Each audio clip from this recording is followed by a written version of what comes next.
எல்லாம் சேர்ந்து நல்லா வதங்கி வரட்டும்.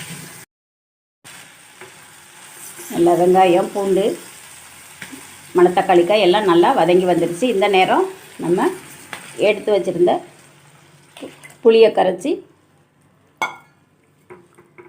சேர்த்தாச்சு. காரத்துக்கு நம்ம புளிக்குழம்புக்குன்னு நான் ஒரு பொடி வச்சுருக்கேன். வத்தல், மல்லி, சீரகம் மட்டும் போட்டு ஒரு 3 ஸ்பூன் போடுறேன்.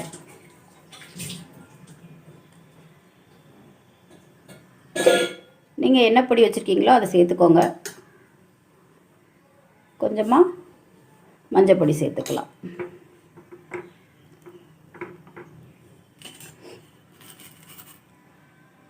உப்பு, கொஞ்சமாக கல்லுப்பு எடுத்து வச்சுருக்கேன். இதுவுமே டேஸ்ட் பார்த்துட்டு இப்போ இது ஒரு